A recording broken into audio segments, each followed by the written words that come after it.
hey, we're in the podcast. Where else can we just utter our thoughts? Greetings, Rommies, and welcome to WromComms, the podcast sharing the joy of sim racing and motorsports. Welcome, thanks for stopping by. I am Serta, and I will be the host today. As we are quite nearing Christmas, and the podcast didn't turn out as we wanted because we told you in the news and everywhere else that Mr. Hebeka was not able to make it because they had a meter or so of snow. We're doing something different this time. What we're doing today is we are going to do a tier list of sims, and we're also going to talk about the sims expected for next year. And I say we because with me is the man with the voice of 1,000 angels. Cody, how are you? Howdy, howdy. It's good to be here, and this will be a fun one. I'm excited. And we have Arvid. How are you? I'm very well, thank you. This will be very fun. I surely hope so. So as not to do what everyone else does, I mean, yes, a tier list is something that everybody else does, but still, we're going on reverse alphabetical order. And therefore, I'm going to start with rFactor 2. On a tier list, like all these tier lists that exist online, starting with S, like superb, and then A to E, like how good or bad. Cody, where would you put rFactor 2? Let's see. I would... So rFactor 2 is an interesting one because it has changed a lot over the last few years. In terms of like the simulation, I think it's always been A tier, but in terms of the user interface, setting up races, the content monetization and such compared to some other things, it would be C tier. So I'm going to put it squarely in the middle at B tier. Okay. Arvid, is that also your opinion? Well, it's an interesting one, just as Cody said, because when I think about it, they implemented a new, if I remember correctly, it was a new multiplayer system with servers and stuff this year. Correct. Which, from what Which I've is heard, more in preparation of Le Mans Ultimate than for rFactor 2, but yes, you can use rFactor 2 on that, yes.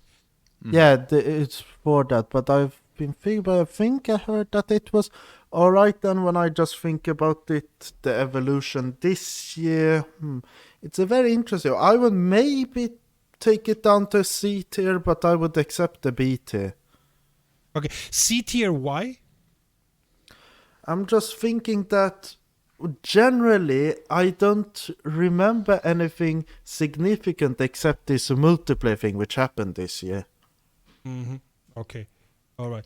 Okay, so I would have even put it in A tier because racing on rFactor 2 for me has been a lot of fun for years.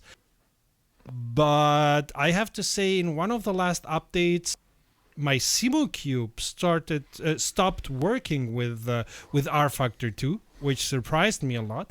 I've tried everything and anything, and I still cannot make it work with rFactor 2 while it's working with everything else. So I do accept the B tier because for the last months, 2-3 months, I have not been able to use rFactor 2. And we're talking SimuCube. I mean, we're not talking some obscure no-name. So, all right. I'll accept a B, even if I still tend to be more to A. But okay, we'll put it to B, and of course our listeners and viewers can discuss if they see things differently. That's what the comments are for. Okay, moving on. Raceroom. Where would you put it, Cody?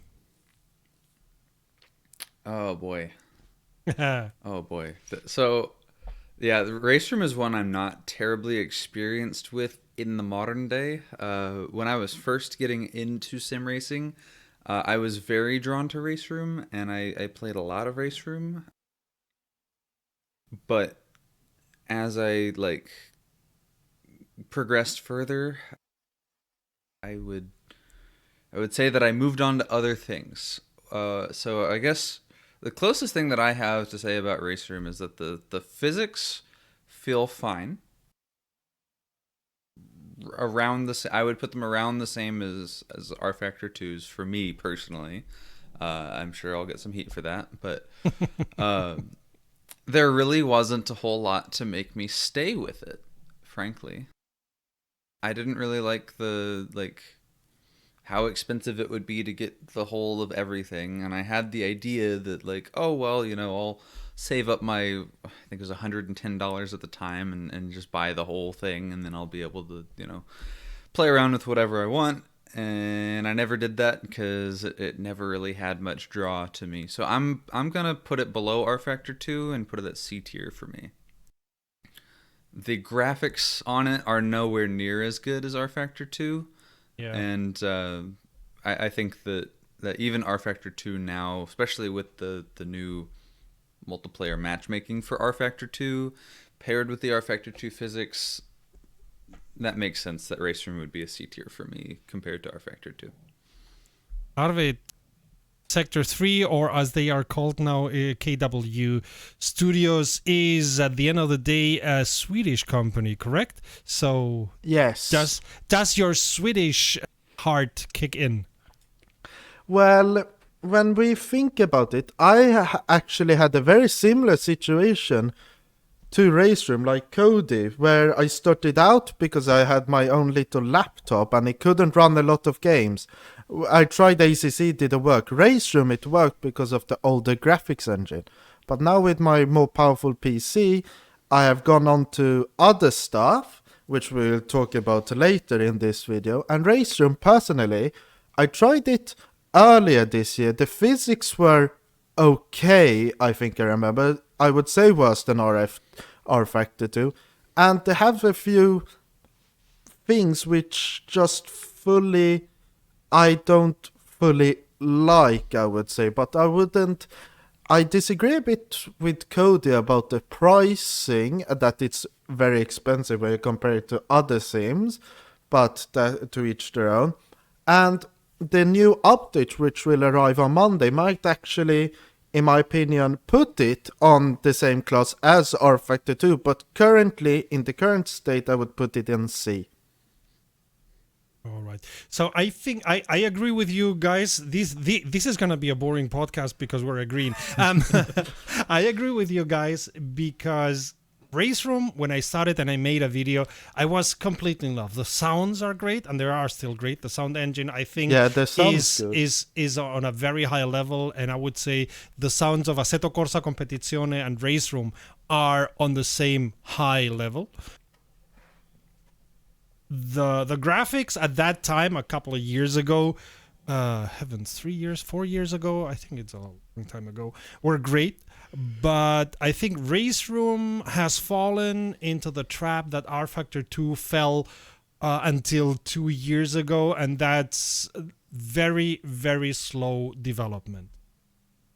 When this update comes, tomorrow planned, we'll see how good this update is, if the physics are better. They do need to get a new graphics engine. They do need to get things like day-night cycles, weather conditions, and all that. And that's something that maybe their engine, the way it is now, it does not help doing. I know that they have been working on the innards of it for a long while, but yeah, I would agree with you that because time has passed and not many things have happened, and as I said at the time, the roadmap for this year looked very, very skinny, and it's even more skinny as they had to move developers to the force feedback and other stuff. I tend to agree on C, even if a couple of years ago I would have put it on A. Good. Raceroom out of the way, we're gonna come to one where I think we all agree, and I think we're gonna get a lot of heat for that. Let's go to iRacing. Cody? Oh no, let's start with Arvid for once. Okay, so this year for iRacing, if I just think about it, they brought in quite a lot of new content. They have, I think, nearly the whole GTP class for IMSA. Then they have brought in probably a lot more new circuits. I'm not so invested in iRacing. But then they've also had a few things, but those weren't fully iRacing's fault, in my opinion. I'm thinking mainly about the Williams incident at the start of the year. And when I think about the actual sim, the physics, from what I've seen, I've never played it, are okay, I would say. And then the graphics engine is a bit old, but looks quite nice, in my opinion, for being so old. And the pricing model, obviously, is a huge issue for me. So, in my opinion, I would put it in C tier, but ahead of Raceroom. All right, Cody. So you're actually going to be surprised, I think, by what I'm going to say here, but I would put it in A tier if it weren't for the pricing structure. And because if money's no object, it is an A tier sim, because the online racing, like, you always have, people to race against, people in your class, of racing to race against for basically whatever you want, unless it's like some old abandoned touring car that's been defunct for ages. Maybe those are edge cases, but and you can do your own leagues even. Like you can get with a couple of buddies and raise that old defunct. I mean, you're talking That's only exactly about the official leagues. Yeah. Yes. Yeah. They're adding AI for like single player type experiences. That's huge. That's really awesome. I've always heard the physics, like cold tires are like glass, but other than that, physics are pretty serviceable. And for oval racing, there's really nothing better. At least at the moment. There is NASCAR Racing 2002, which iRacing is based on. But, in terms of like modern, sim racing online, like for ovals, it's like, you go iRacing if you want to do ovals the best, and so for that, I would put it at A tier, except the pricing model I'm still not a fan of, so that puts it at B tier with me. I definitely think it's a better simulator than rFactor 2, as a full, well-rounded product. But yeah, it is that pricing that keeps it out of the A tier for me.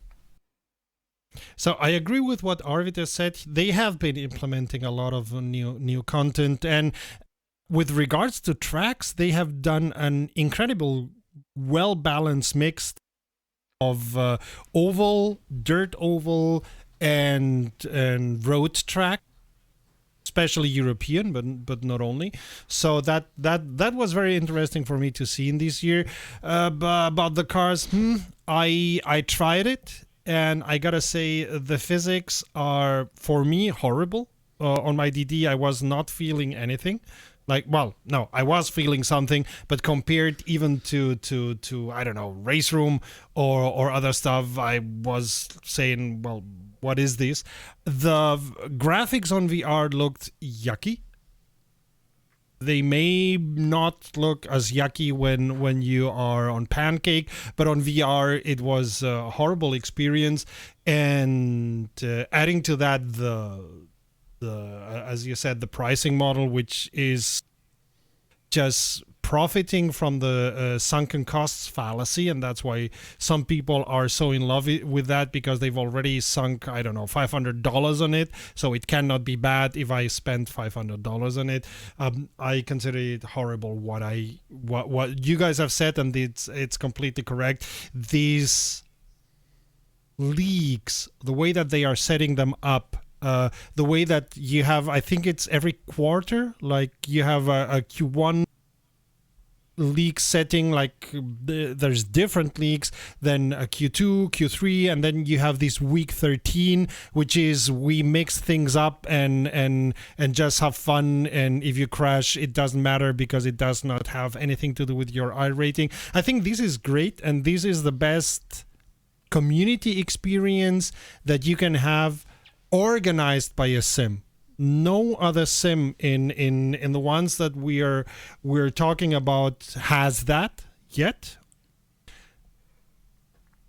Rennsport is gonna be introducing leagues on Monday, and I think they are moving into a similar place as iRacing is. At least that's the thinking behind it, but it's still in beta, so Rennsport does not count for this. So I would have put iRacing on C, but I end up agreeing with you, Cody. Let's put it on B. I think that's a good place for iRacing. You wanted to say something, Cody? Okay, I thought when I was talking about Rennsport, I thought you wanted to add something. All right. I had thoughts, but I didn't want to add something. Oh, hey, we're in the podcast. Where else can we just utter our thoughts? Rennsport is not done. I will say they're not done yet. You know, so I can't really personally feel confident about a definite ranking on them just yet. Absolutely. That was the thought in my head. Yeah. Moving on to Beam.NG, which some call a sim, some don't. I would say it's a sim because it simulates physics quite well, even to the fact of being able to destroy parts of your car because you didn't take care of it. Of course, it's also used for incredibly stupid things like, hey, let's see how cars crash when there is a big bump in the middle of the road. But still, there is races done on Beam.NG, even, so there are leagues. So Beam.NG, Arvid, let's start with you. Okay, so Beam.NG, as you said, it's not the traditional one where you race around circuits and that's the main aim of the game, but that's still possible. I think they had a 24 Hours of Le Mans this year, actually, in Beam.NG Drive, and they recently received a new update. Oh. Yeah, the update came out this week. I missed that. They had 24 Hours of Le Mans in Beam.NG? I believe so, because I used to watch a guy who built a lot of cars in Beam.NG Drive using automation, and there he, I think, did a 24 Hours of Le Mans. Cool. That sounds great. I missed that one. Damn it. Okay, so continuing, where would you put it in the tier list? I would put it, because what it wants to be, it does really well, in my opinion. I would actually put it in A tier. Okay. Cody, do you agree, disagree? Why? S tier, easy. Honestly, it is pretty much the most fun you can have with either a wheel or a controller with regards to a racing game. It is casual in terms of its like appeal. You know, it is not designed for such, you know, focused simulation of, you know, a specific class of racing as basically any of the others that we'll talk about in this. And it doesn't have licensed cars. That's another thing. However, for what they have clever names for the non-licensed cars. That's true. But for what it does and what it sets out to do, there is literally no compare, and it is fantastic. It is a crash test simulator that is everything more. You know, like Arvid, you brought up a great point of automation. I hadn't even really thought about that, but yeah, there is no other racing simulator where you can fairly easily, without like getting into modding to make your own and like 3D modeling, that sort of stuff, make your own car and then race it in Beam.NG Drive, or crash test it, or off-road it, or, you know, role play it. It's like Beam.NG has turned into one of the best bus simulators out there. Like bus driving. It is everything and more and fun. It's like, if you are stumbling upon this video and you're looking for a recommendation on like what should I try to get into racing games, Beam.NG Drive is the best. And it does make the list. I say racing game, but it does make the list of simulators because it is an excellent simulation of really everything except for aerodynamics, and they're getting better at that. Like, S tier for me. I'll agree with A tier. All right. So I gotta say, I understand what Beam.NG is doing. I like the physics simulation, and they have very clever things here. I don't know why I've never been able to warm up to Beam.NG. And it's great. I mean, I remember that you and I did a session where you were telling me how to deal with Beam.NG, and I was climbing up rocks with an off-roader, and it was great. But still, it's one that I don't start that much. It's not one that tells me, oh yeah, come here and race. Maybe because there's the aerodynamics missing. Maybe because it's so incredibly unforgiving. I don't know why it is, but Beam.NG has never been one that I warmed up to. But I do agree with you too that the physics simulation within Beam.NG is really on par with none, and I suppose because the cars are not licensed, that they are able to destroy the cars in every imaginable form as long as physics allow it, which is something that I gotta say I don't like in the other sims. Sometimes cars are flying around, which they would never do in real life, because they have no other way in the physics of the sim to absorb that kind of energy. Not even the one thing that we didn't talk about, not even the damage model from iRacing that has been made better every month. With every update they add that updated damage model in iRacing. Not even that one is able to destroy the cars the way that they do in real life, and the way that Beam.NG simulates. So from my personal feeling, I would put it in E because I don't race it that much and I don't drive it that much. But I agree that the physics are very well simulated. I would not put it in S tier because it's physics and not a racing simulation. But yeah, I agree with an A because I do know that what they're doing is good, even if I am not the biggest fan of it. Hey, it happens. All right, moving on. The next one would be Automobilista 2. Cody. Whew. I think this one definitely deserves to be above rFactor 2 and iRacing. I'm going to put this one in A tier because in terms of a sim and like with the physics that it has, I would put this one just shy of S tier because I can't really think of anything that this thing does poorly. It's really just the content selection, the selection of available content. It's not limited. But there's things that I like in my, selections of things that just aren't quite there, but it is a amazing sim. So A tier for me. You may love the next update, by the way, because yeah. it's gonna bring Le Mans, and with Le Mans, imagine which type of cars it's gonna bring. Yeah. So I'm very, very, very anticipatory on that. I'm looking out for that for sure. But yeah, for me right now, I think Le Mans, like the lack of Le Mans was a big one.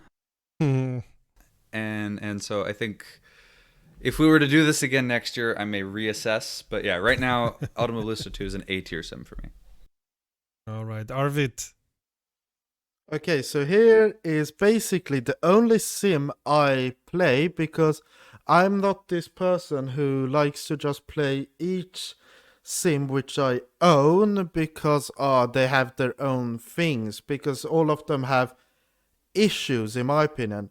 Automobilista 2 is the only one for me which doesn't have any big issues which make it so I don't play. It's only my laziness which makes that. But they've added a lot of new content this year, including the new Formula High-Tech cars recently, which are, as far as I know, the only cars in sim racing which have active suspension properly modeled, I should say. Then they're bringing in more. They've recently added V1.5 and then brought in an even bigger update, or in my opinion, bigger, V1.5.3. And the only real big issue I see with Automobilista 2, which is holding its back, is its multiplayer scene. Because from what I've heard, I think, Serta, you have talked about their broadcasting tools being a little bit not the best. Off, yeah. Yeah. And then their P2P, person-to-person, I think that stands for. Am I correct? Peer-to-peer, I think, but it doesn't matter, yeah. Oh, peer-to-peer, person-to-person, yeah. That multiplayer system is not the best, but they've added a new multiplayer logger to make those issues hopefully fixed. So with Cody putting it at an A, but for me, when I play, I don't play a lot of multiplayer, but I would put it, with my experience and everything, I would put it at S tier. Okay, so Cody, you were saying about the content in Automobilista 2. I do agree. The issue is not that they don't have much content. On the contrary, the Automobilista 2 Community Cup shows that you can do extremely excellent combos. The thing is, the way they license things, they have 2 or 3 cars from a series and they miss the next 3 cars in that series because they were not able to license them, or they are still discussing it, or whatever it is. Of course, when they go with something like the FUSA or all these open wheel simulation cars that they have that they don't license, but they do quite similar, then they go the full thing. Of course, with FUSA, it's easy because the series it's based on, they are spec cars. So you do one car and you have almost all of them. You only have to think about 3 different engines or 2 different engines depending on the year that you're simulating. So I agree that an issue there is they don't have all the. Hey, you're seeing my cat. I didn't know that she was in the room, but now she is. So they have great content and they have extreme variability, but it's difficult to be able to race one series because you'll always be missing some. And you cannot add mods the way that you can, for example, with Assetto Corsa. So yeah, I would agree that there is an issue with the content, although it's not the extreme variability. The multiplayer is not there yet. The multiplayer is something that was not considered important when Automobilista 2 was being made. As Renato said in interviews, they have recognized that they should be changing that thinking, but it's costing them a lot. It seems that the multiplayer that came with Project Cars 2 and with the Madness engine, yeah, they are trying to make it work, and I put the idea forward to the developers that maybe they should just scrap it all and start from zero, but of course that's painful. And one thing that I hope they're gonna be bringing more is ovals. They started doing ovals. They have a couple of ovals there. I hope they are going to be able to license more ovals, and they have worked a lot in getting the whole rules and rule accepting within ovals better. So that's something they are working a lot. And I think that if they get multiplayer right and ovals right, I would even say, okay, the content is the content. I put them on S.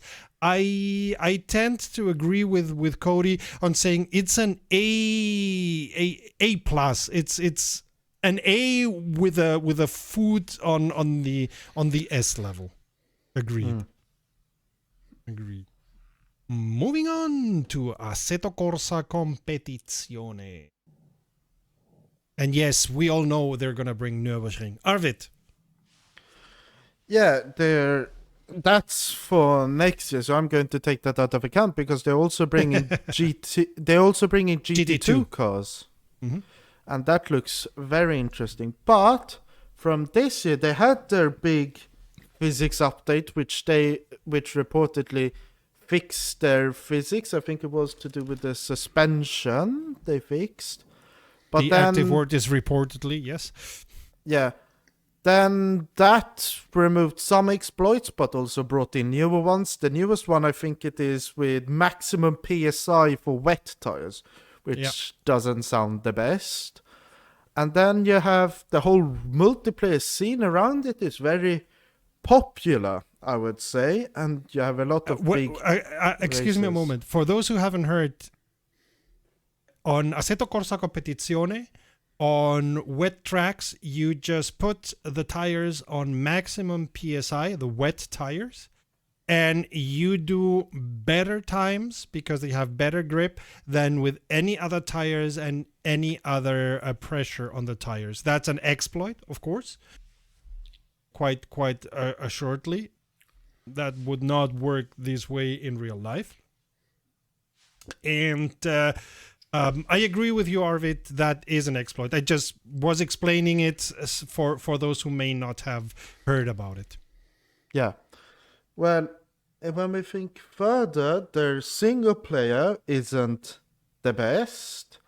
And if you're not racing multiplayer, then basically Assetto Corsa Competizione won't do a lot good for you. Maybe that's why one of the reasons why I stopped playing it. But it's still a good sim. And then when looking at here, I would put it at B tier.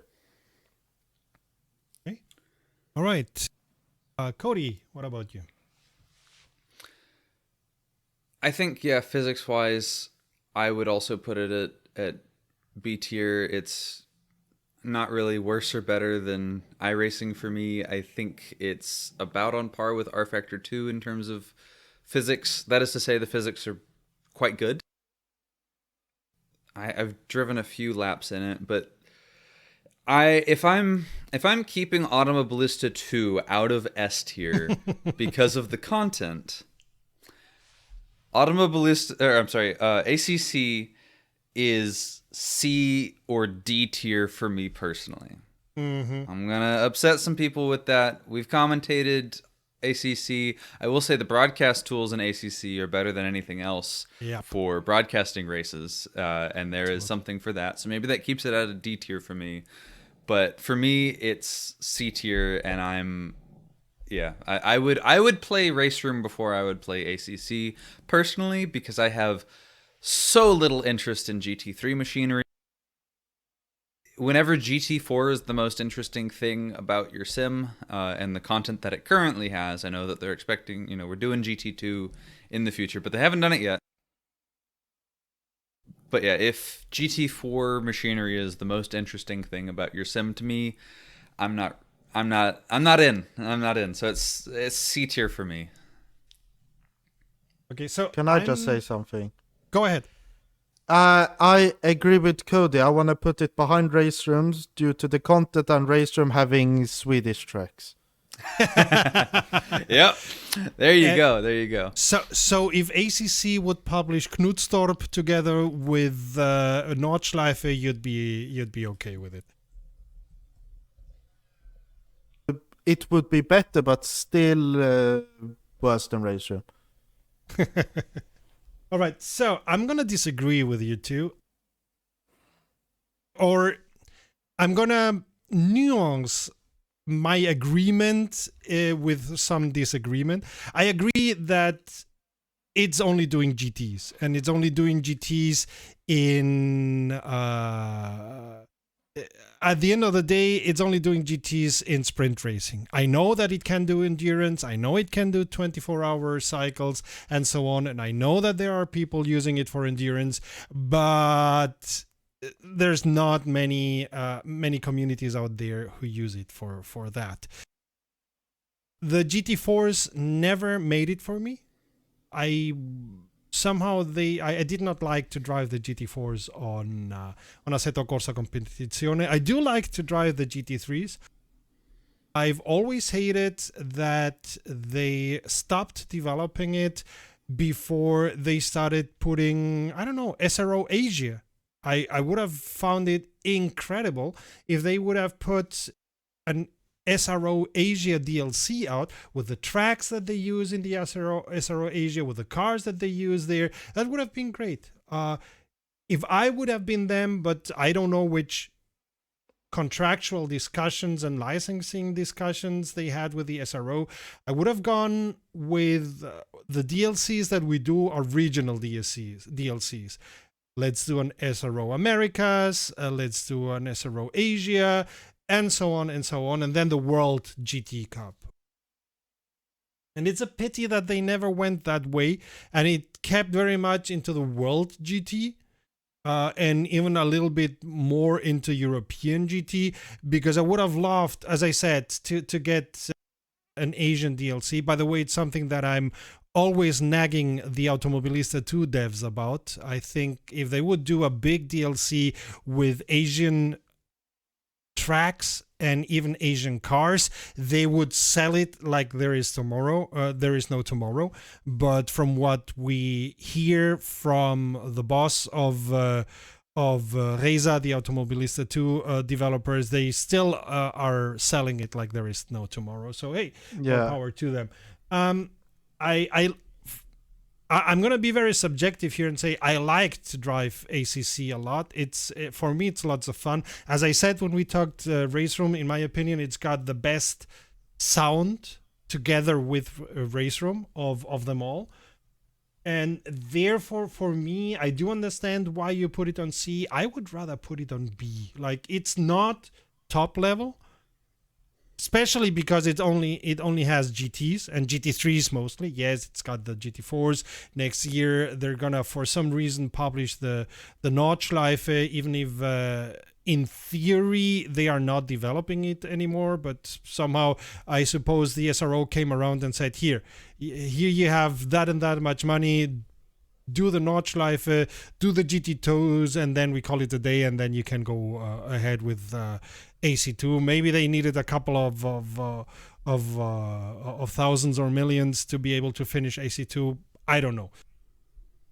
So I would rather put it on B, but I agree because of the very concentrated scope on GT to put it behind rFactor 2 and iRacing, which have a bigger scope by far. All right, so we come to the last on our list, and because I know what Cody is gonna say, let's start with Arvid. Assetto Corsa. There we have it. The big, well, I was going to say something, but I'm going to change the words, not because it's inappropriate, but maybe not explains it fully. But Assetto Corsa, if we're just thinking it as a game, I would have put it quite high because it has very nice content, but the single player is lacking, and the multiplayer, if we disregard mods, I don't think is that big. But then you have to always think about the modding capabilities with Assetto Corsa, and it has a lot of mods, which puts it at a very good sim in my opinion. But the physics are lacking, and I'm going to think about this without, when I'm talking about physics and everything, I'm not thinking about, I don't remember what this guy's name is, but the guy who made a custom Ilya. I'm disregarding his work, not because I'm against him, because I'm not. I'm just saying that as a game developed by Kunos, I would have put it quite high because of the physics. And if we count in Ilya, it will obviously be a bit higher, but I haven't tried that. So, in my opinion, I'm a bit unsure, but I would put it in between B and C. The modding takes it a bit higher, but I'm very unsure, somewhere around there. Okay, so let's say you're putting it on B. Yeah, that could actually fit it. Oh. All right, Cody, let's go with you. Okay.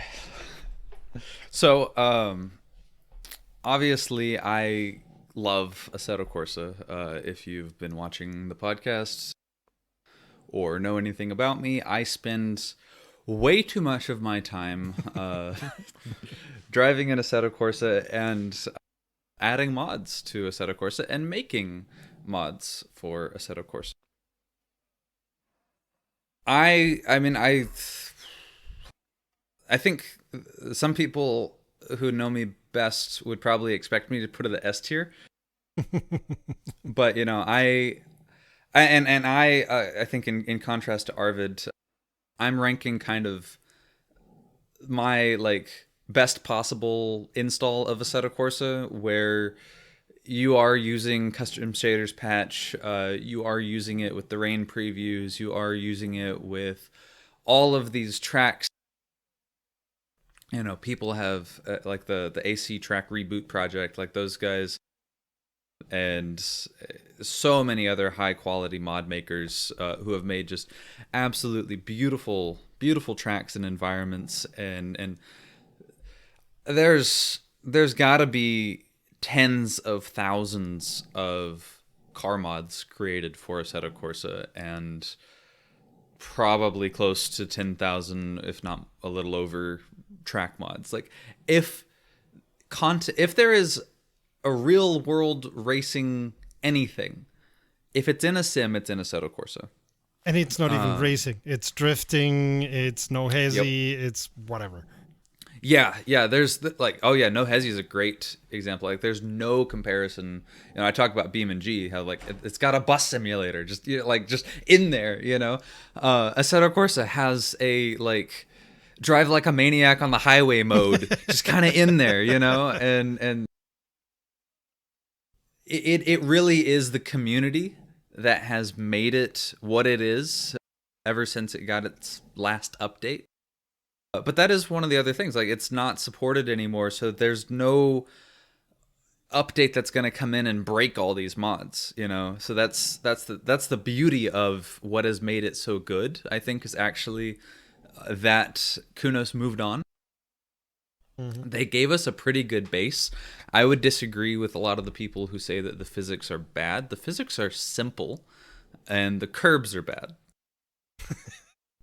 But that is another thing that certain mod makers who make tracks compensate for by making the actual physical mesh of the curb shorter, and so it doesn't have as much of an impact. So it's things that the community, every downside that Assetto Corsa had, it didn't have night mode, didn't have all sorts of things like rain or anything like that. Everything that was a downside of it, base Assetto Corsa is a C tier sim, D tier maybe in the modern day, but it really is the community that has evolved it and made it into what it is. I wish that I could give everybody the install of Assetto Corsa that I have with all the mods that I have made for it and installed for it and taken this thing and combined it with that thing and there's graphics mods, there's so many things that make it just look amazing, do everything you want it to be. For me, it is A tier, and the thing that keeps it out of S tier for me is the AI. It's 10 years old. The AI is 10 years old, and 10 years ago, the AI was just okay. That is the big thing. If you are racing multiplayer on it, and Assetto Corsa has a massive multiplayer community, dedicated leagues, casual racing. Low Fuel Motorsports has now entered the game with Assetto Corsa, and that is huge. They've got, I think, 2 track race pair ups right now, but they're going to expand it. I just know it. And it's amazing, and it's wild to me that a 10-year-old sim is still expanding and getting better at the rate that it is. A tier for me. All right. We have A tier, B tier. You mentioned the reboot group. I'm gonna mention just and the list is very big, but people like Sergio Loro or the late Sean Clark, who did and do excellent mods, but the list is so extensive. We would talk an hour about modding groups for Assetto Corsa and still only have scratched the surface. So yeah, the modularity of Assetto Corsa. Yes. Allow me to scratch real quick. Race Sim Studio, United Racing Design, ASR Formula, VRC Modding. Tommy 78 has some really good ones. Like there's like, these are all paid mods, but the ecosystem that's around this and the fact that these guys have made hundreds or over 100 at least of just first party quality content or better, actually definitely better, in the cases of like Race Sim Studio. Like, the community has made better cars for this sim than the original sim makers made for this. Like, that's the craziness of the Assetto Corsa community. It's awesome. Anyways, so that's where I can continue the sentence, because it has to do with that. The modularity that was at the base of Assetto Corsa from the beginning. For whatever reason, I do think that the architecture, the software architecture, was very well done, because Ilya with his content manager already showed it, but then he went and did the non-aptly named custom shaders patch, because nowadays it does much more than just do custom shaders. It does. It changes the physics of Assetto Corsa. It changes the AI of Assetto Corsa. If you have a CSP, you can make the AI kinda intelligent, not at the level of other sims, but still bettering the level of Assetto Corsa. That modularity is at the base of it being still alive and kicking 10 years after, which it's gonna be next year, I think. 2014 it came out.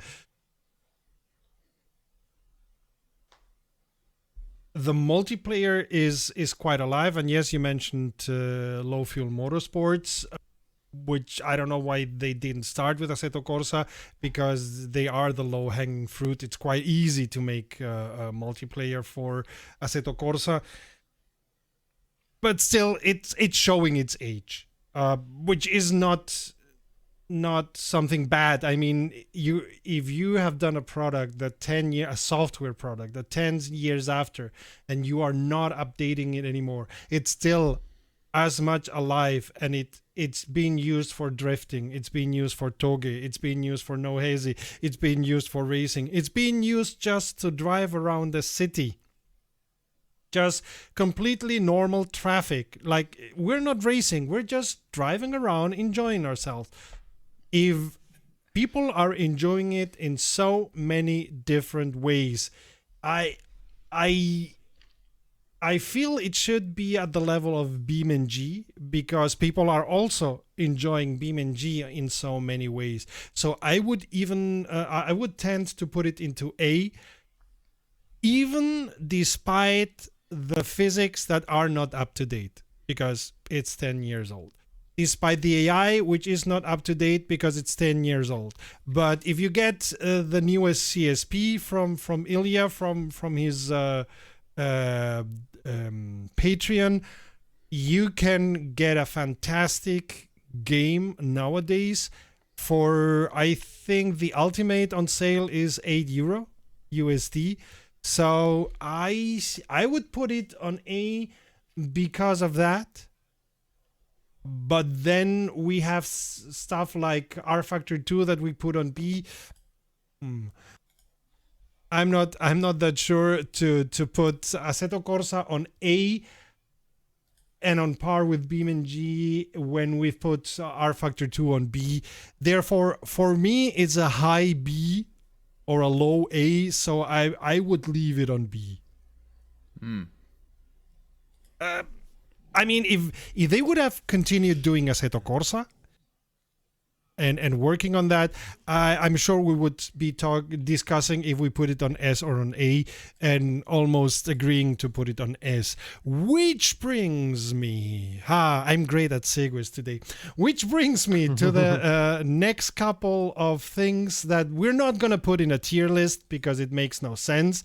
But we have 5 products that may arrive next year, 5 racing sims that may arrive next year, and we asked our community which one they were looking forward to next year. We have Assetto Corsa 2. We from Kunos, we talked about Assetto Corsa just right now, so if you don't know what Assetto Corsa 2 is, you haven't been listening. We have GTRevival, which is done by Ian Bell and the team that he calls Straight 4, the studio that he named Straight 4, which is comprised of many people that were working on Project Cars 1 and 2, because it seems that he just went calling his old team, and many of those came to him. So that's applause for him.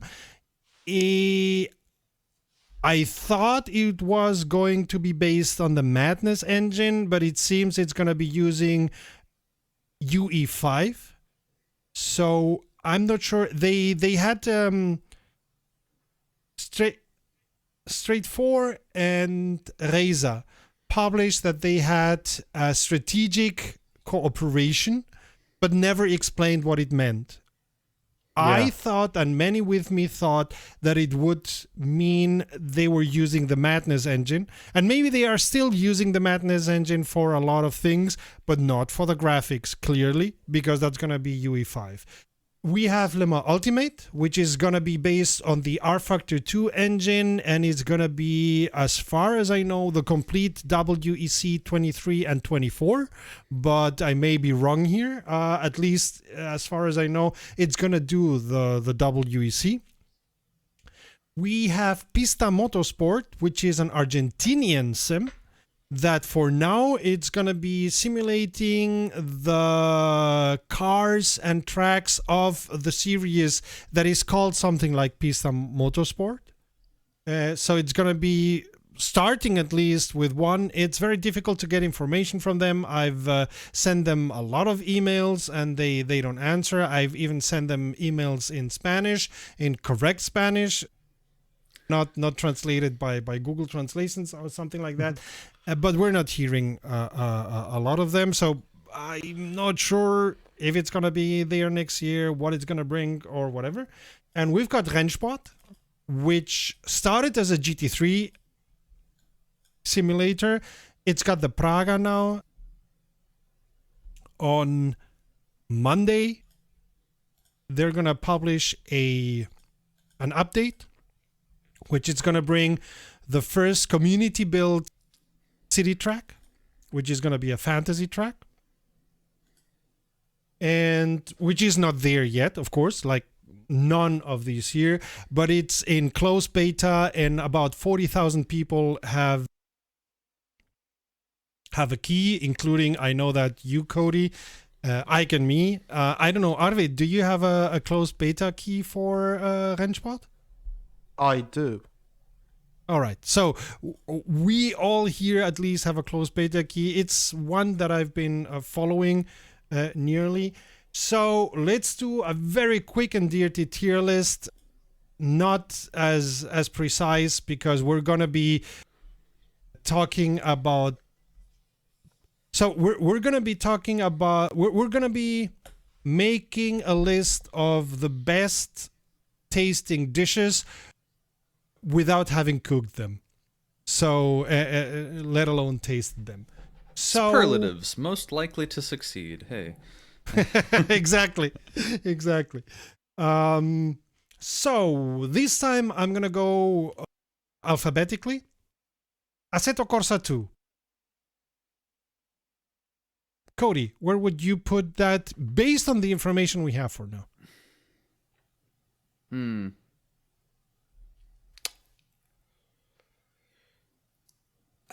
This is the one I know the least about, frankly. Start with So Arvid. it's gonna support mods. It's and that's about.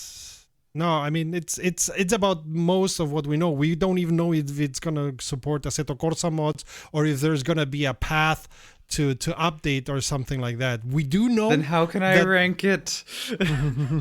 We do know that it's gonna be a completely new engine. They're not gonna be using Unreal Engine, neither 4 nor 5. They have done the whole engine in-house. At least based on what Marco Massaruto said, it's not going to be the engine from Assetto Corsa just upgraded. So it seems a completely new engine. So I fear that it's not going to be able to support Assetto Corsa mods. So, okay, let's start with Arvid. Well, as you said, there's not a lot of information to go on, but since it will support mods and it will be its own engine, which is both good and bad in one sense, but I don't like. I mean, I prefer it. I would probably prefer it over the Unreal Engine. I'm looking forward to hearing more information about it, and it has a lot of potential. And the only big issue would be, I see this a bit like a movie, that Assetto Corsa 1 was so popular, and a lot of people, of course, Cody is a very good example, are saying that it's very good. But when the sequel arrives, a lot of people, I think, will just say, no, it's not good enough. It will never be good enough as the original. So I think that it might not gain as much hype, or not hype, but it won't gain as much full players as Kunas expect if, and this is a big if they don't make it an easy way to implement AC1 mods into AC2. All right, Cody. Yeah, I guess the question is, will it be Paddington 2 or will it be Jurassic Park 2? Will it be an improvement sequel or a de-evolution sequel?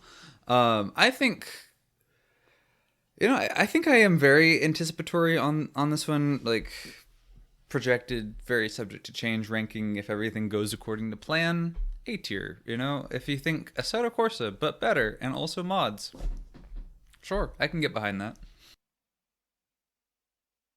So I'm ambivalent. As you said, it may be a great sequel, it may be a bad sequel. I do hope, beyond hope, that they make it as modular as Assetto Corsa was, and then it's going to be a sim that we're going to be talking about for the next 10 years. At least they are going to be making it moddable, which was one of the big bummers of Assetto Corsa Competizione. There is no way to put mods in ACC. If it's Assetto Corsa with better graphics and better physics, then I do very much expect that they got Ilya into the team because he would be able to tell them a lot about that. So I'm very much looking forward to it. It may be a bummer. It may be Jurassic Park 2, but who knows? I'm very much looking forward, and I'm gonna be in line with the others shouting, "Shut up and take my money!" when Kunos comes out with their early access version of it, as I did, truth to be told, with Automobilista 2. So we go forward in the list. GTRevival, the Iron Bell. so to speak, sim. Cody. This one I'm really excited for. I'm a big GTR2 fan. Ian Bell was the guy behind that. And he's bringing back a lot of the people who worked on GTR2. It looks like also he's angling for a lot of the content that was in GTR2, seeking to replicate the FIA GT series, which is, as a fan of GT racing, just, the absolute best. That era was amazing. And GTR2 captured it really well, and Ian Bell was the guy who captured it. Ian Bell wasn't the only guy who captured it. There were other people who worked on that team, and most of the people who worked on that team are coming back to work on this. So there's some real talent, and I'm sure they've learned a lot in the, 20 years since they've made GTR2. And so this is really, really an awesome opportunity. And Ian Bell also made Project Cars 2, not Project Cars 3. And so those I quite enjoyed. Not really as hardcore sims, but they got me into sim racing and hardcore racing simulations before anything else, actually. Before even GTR2. I found GTR2 because I had grown up with a copy of GT Legends, and I had that. And I played Project Cars 2. I'm sorry, not Project Cars 2. Project Cars originally on the PS4, and I was like, ooh, hey, this is cool. And then I didn't have a powerful PC, so I played GTR2, and I loved that, and it was amazing. And Ian Bell was the guy who masterminded all of that. So I'm very, very excited for this. It sounds like they're making the right moves, and it's definitely one to watch. Arvid? I'm the most excited about this game. I was really disappointed when they didn't, when WMD didn't start this year, but so I could use it as an excuse to spend some money for Christmas. But I'm really anticipated. I really look forward to this because you have, as Cody explained, the original people behind GTR2. I haven't actually ever played it, but I have tried Project Cars 1 and 2, which were really nice, and he obviously was the guy behind the Madness engine, and we are just seeing with Razer what it can actually do. And I think that if Ian Bell does everything correctly and no big bugs happen, or he fixes them, that GTR will be a very good sim, and I'm really looking forward to it. So there is one big plus that is at the same time a big minus behind GTRevival, in my opinion, and that's Ian Bell. Yeah. He must be a great team leader, or when he went around calling, the people would not have come into his team, clearly.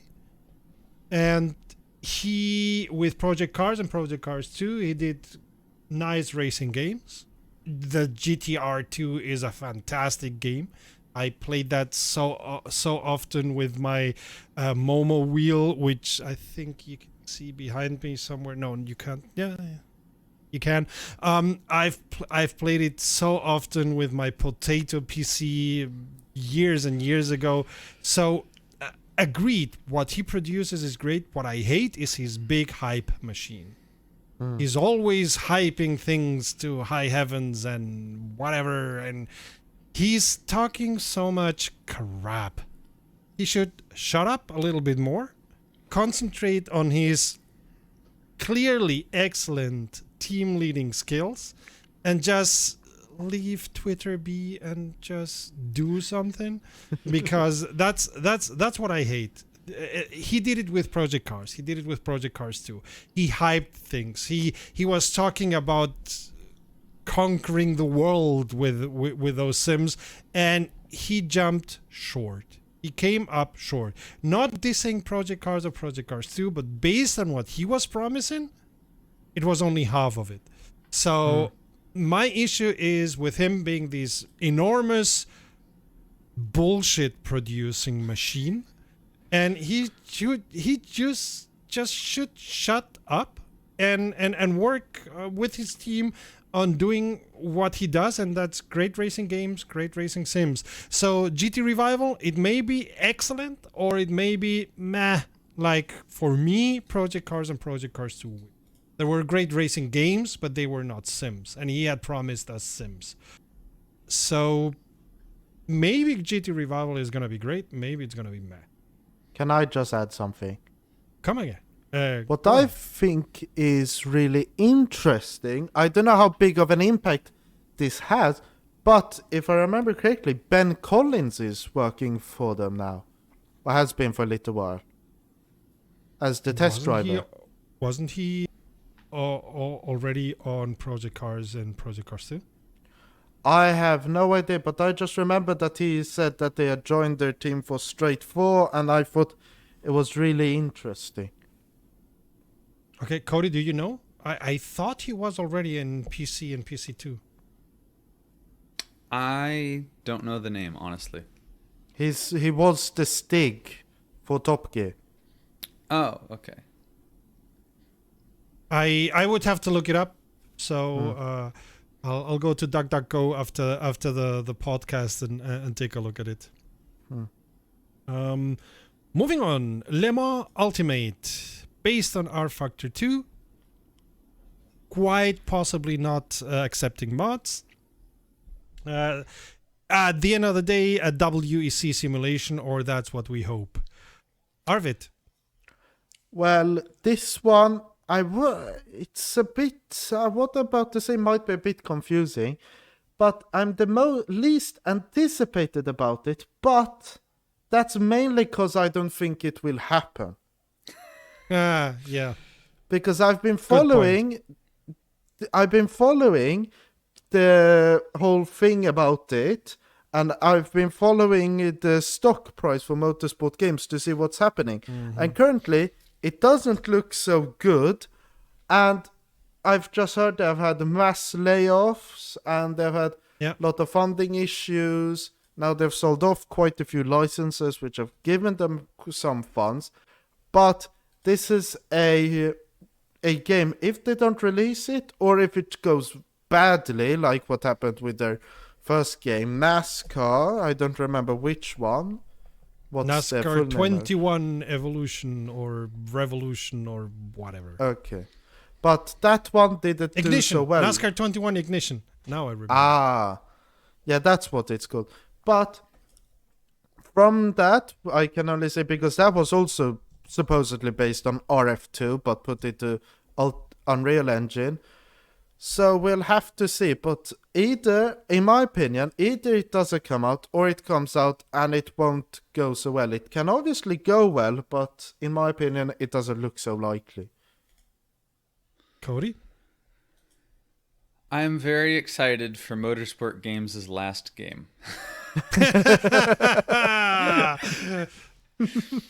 That's my thoughts on it. Obviously, I'm a big Le Mans guy. I have a 30 some odd strong collection of Le Mans winner model cars, 118 scale, not 143 scale, 118 scale. I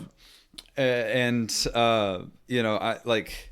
You could not pick a better subject to grab my attention with a full-fledged game. Like, it is the exact opposite of ACC to me. And I know that as of next year, they'll both be GT3, focused. But the big thing is hypercar, right? That's the big thing on the side of Le Mans Ultimate. And for this year, which they're simulating this year, it is GTE machinery, which is my favorite, probably tied with GT1 for the best of all time.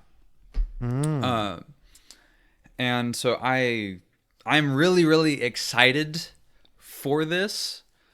My expectations are tempered because Motorsport Games. But yeah, it's day one buy for me, frankly. I'm going to try it. If I run into the same issues as I did with NASCAR 21 Ignition, I will refund it. But Yeah, it's. I'm really excited for it, but cautiously so. Is what I'll say. Because it's looking really promising. The test that they did at Le Mans, they actually brought physical sims and copies of an early build of the game to Le Mans for people to try. People have driven it. It's real. It exists. It has cars in it. It drives. People. Well, two cars on one track at least. Yes. Yes. Yeah. It has at least 2 cars in it. But I mean, they've been showing, basically all the cars and all the teams. I am very excited because it's not just Le Mans, it's the whole WEC calendar for last year, which includes Sebring and all that jazz. Is Kyalami also in the WEC? I don't remember. Right no, it's not.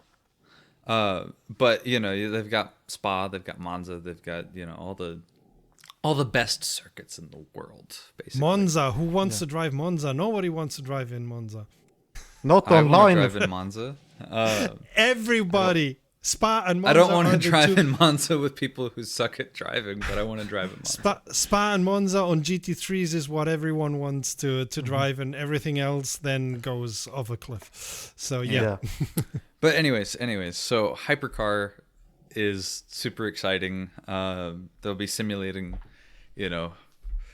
Hypercar. They say that they'll be doing yearly updates to add all the new cars and teams and tracks. I don't think that that's going to happen, frankly, but even if it's just Le Mans 2023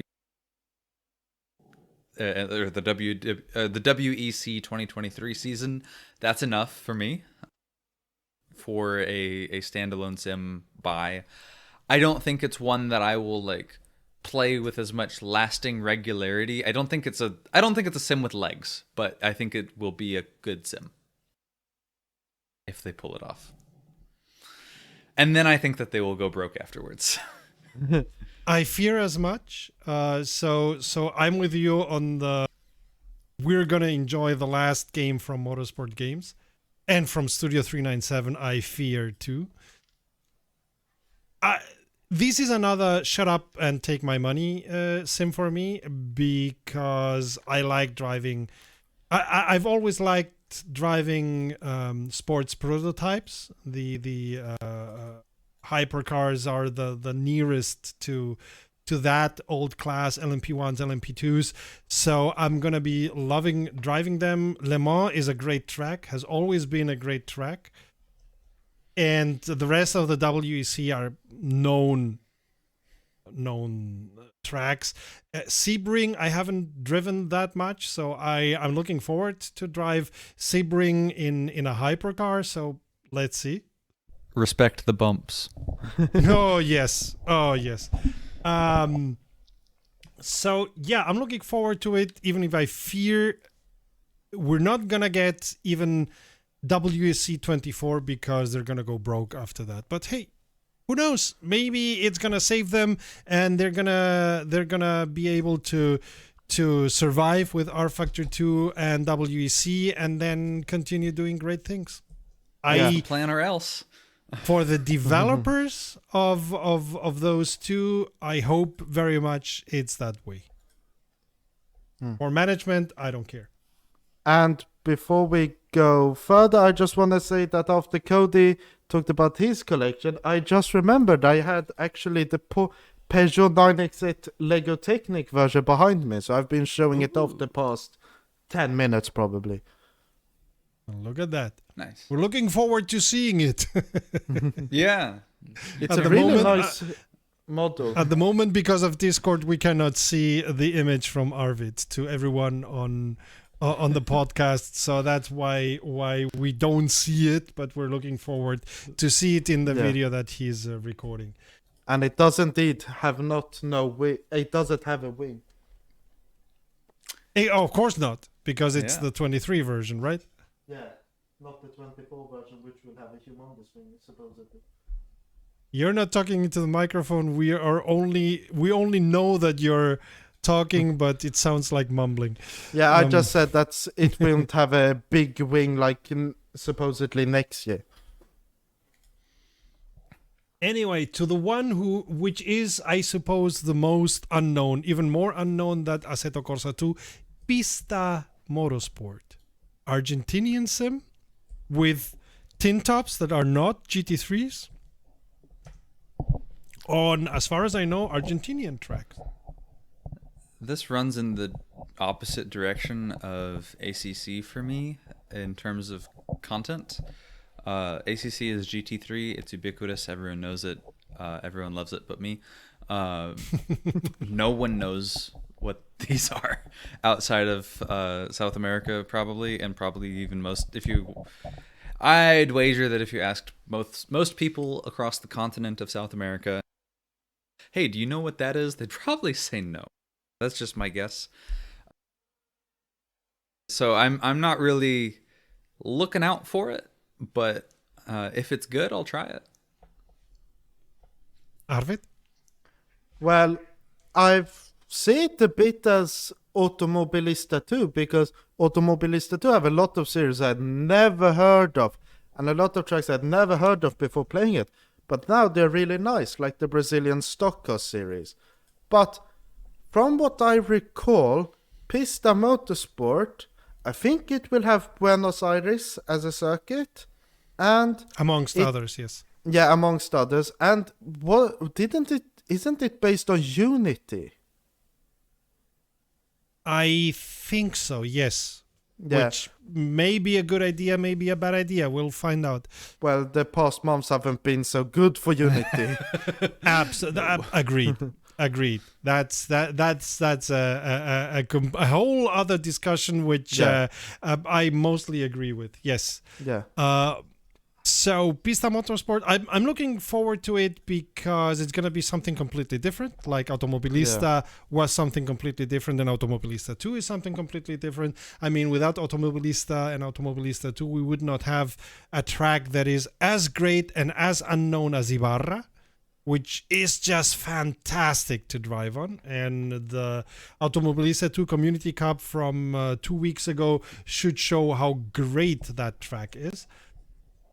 And I'm looking forward. I mean, if they price it at €60 or something like that, I'm going to be listening to what Argentinians say about it and then maybe buy it. But if they price it in a good way, why not?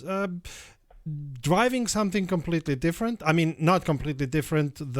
I know of the Pista cars. I know of the kind of tin tops that they drive, and they are great cars. I think they're forward driven, but I would have to look it up. So Pista Motorsport may be the outlier that, for example, Automobilista 1 was, and it may be as fun as Automobilista 1 was. Mm. And last one, the one that we all know, and some of us have tested thoroughly, some not, Rennsport. Who did I start? I think I started with Cody, so Arvid.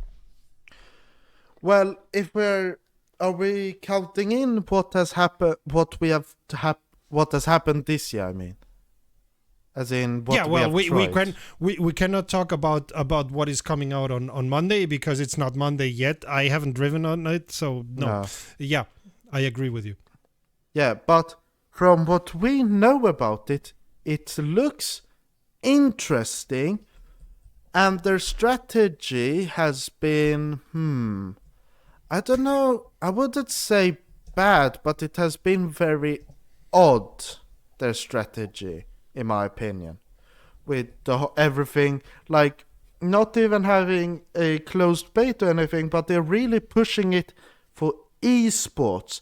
And as someone who doesn't fully play a lot of multiplayer, and from what I've heard when talking with other people, that them just focusing on esport hasn't made a lot of people happy. But from driving it and seeing the content which is arriving, and hopefully what will arrive, it looks like it has a lot of potential to be really good. But I'm a bit optimistic over how good it will actually be.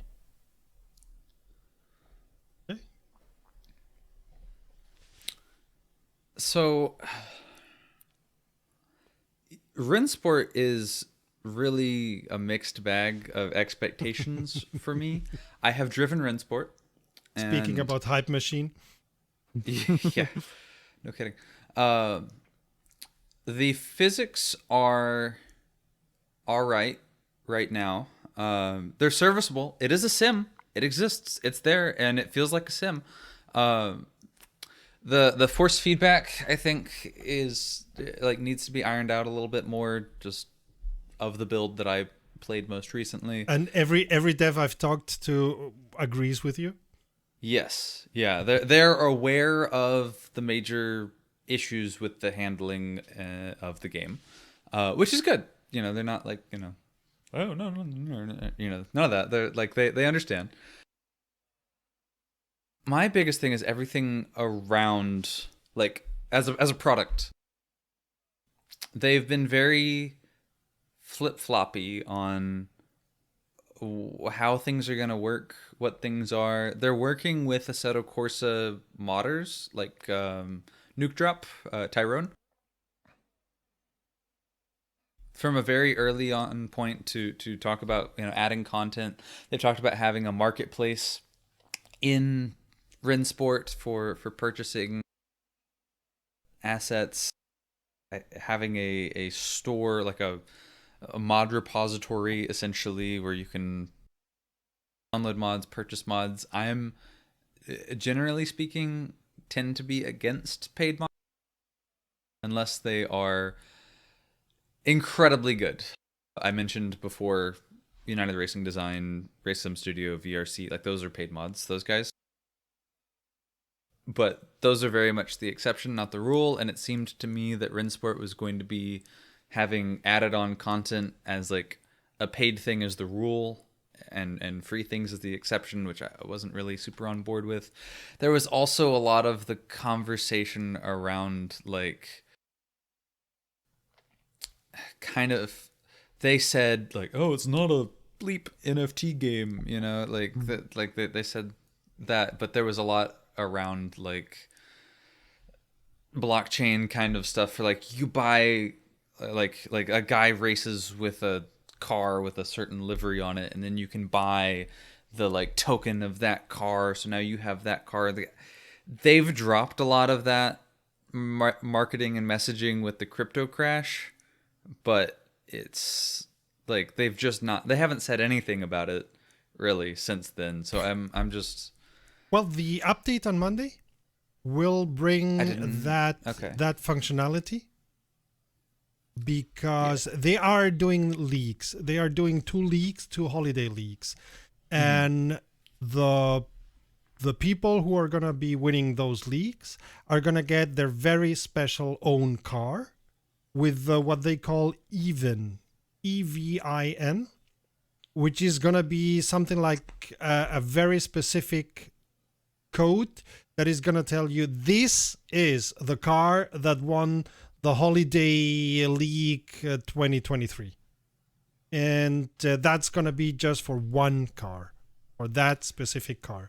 And it seems that you are going to be able to put that history of the car into every car that gets a history. And yeah, it's gonna be a blockchain thing, which for me, for digital stuff, makes no sense, but that's another story. Yeah, it's just that sort of stuff makes, I don't like that, because there's a speculative nature, like a artificial scarcity that I just don't like about that. But anyways, that's a lot of words to say that I think as a sim, sure, but as a product, I don't really care. Right. So I've driven Rennsport quite a lot. I think, well, yeah, I was gonna say, I think from all those that we've talked about right now, the most, yeah, of course, because it's the only one that is out there as a beta. And I gotta say, I like it. I like how the devs are. We will have a talk in the next podcast with Mr. Hebeka, and we'll be able to ask many of these questions. I do think that the hype machine has run a little bit too hot for Rennsport. I think one thing that they've done, either it was planned or it came out this way, is they have been finding out what they want to do live and on camera. I don't know if that was their plan from the beginning. Like, we'll let you know exactly what we're doing. If that was their plan from the beginning, they have communicated poorly. All in all, their communications were not very good until, I don't know, the whole IC issue. I think after that, the communications have gotten better. And as a sim, I like what I'm seeing. It reminds me of the state Automobilista 2 was when it came out in closed beta. For those who had paid upfront before it was even out, they released it. They said, please do not make anything of this, put anything of this into YouTube, Twitch, or whatever. But you are beta testers. You are able to drive it. And at that point, I felt that Automobilista 2 had great physics that were not translated into force feedback yet. Over the years since Automobilista 2 came out, we know that it has great physics that are being translated great into force feedback. So I do hope that Rennsport goes the same way, because it feels that way. It feels there is a lot of information there that for now they cannot bring forward to the wheel and wheelbases. The graphics are what you would expect from UE5, which is to say, remember how Assetto Corsa Competizione was at the beginning, and it was not very good, and at some points it was horrendous. So for now, it looks as if it could be a big promise. Maybe that promise is only hype, but maybe that promise comes out becoming something like Automobilista 2 and Assetto Corsa Competizione. And the way that they are, or the way that I think they are thinking about leaks, again, something that we can ask Mr. Hebeka next month. They are trying to position it against iRacing, as I see it. And there's nothing better than if iRacing gets a competitor. So we'll see. We don't know where it's going. From what I'm feeling right now, it feels good, and I'm almost where you are, Cody, in saying as a sim it looks good. It promises something. We hope it holds that promise. As a product, we don't know where it's going, and I think they have needed a long while to know themselves, and maybe they are working out right now where they want to go with it. And with that, we have done the 12 Sims of Christmas, because we have talked about the Sims that may come. The Sims of Christmas future. That's to right. keep with the whole theme. Arvid, what are you gonna do in the holidays other than studying? I think you said you were going to be studying because you have tests on January. Who does that? Only those frigging Swedish professors. Well, except me doing studying, I will be having some relatives coming over, so that will be nice. I will obviously try and play the new Automobilista 2 update, which arrives. Then I'll work. I will do some other. If it arrives before if the it holidays. arrives. And then I will. Reza. I'm also very interested in seeing what the new Raceroom update gives. So we'll see what happens. But I will be doing quite a few stuff. Cody? Well, I'm going to be doing a lot of around the house projects, and then I'm heading out of state to see family. So no racing for you. Probably not a lot. Yeah. All right. So I know what I'm gonna be doing next Wednesday. and that's commentating the last race of this season of the Automobilista 2 Community Cup, which is going to be supporting the Doctors Without Borders, who are doing a donation drive. So to everyone who is watching this right now on YouTube or listening to it, the race has already happened, but you still can donate to Doctors Without Borders, which is, in my opinion, one of the best NGOs out there. Not saying that the others are bad, but this is great. And I'm going to be testing Rennsport. I'm going to be testing, hopefully, Automobilista 2. I hope it comes out before that.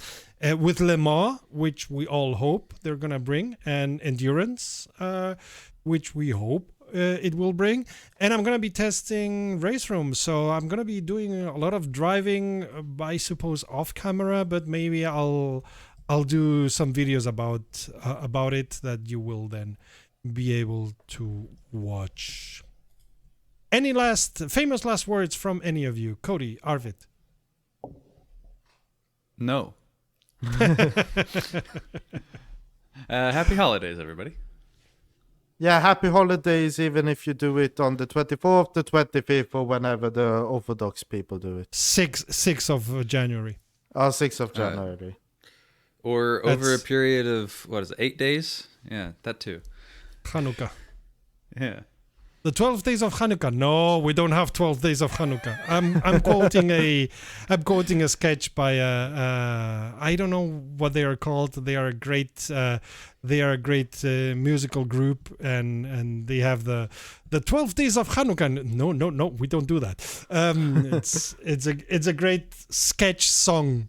So and I don't remember what they are called. Anyway, I'm gonna Google it. In any case, this has been our last podcast of the year. Next podcast, we very much expect Mr. Hebeka to be with us, answering our questions, and we discussing with him, and then talking sim racing and motorsports as we always do. And for now, save fuel, collect pickup, and we'll see each other at the podium. Have Bye. great holidays. Goodbye.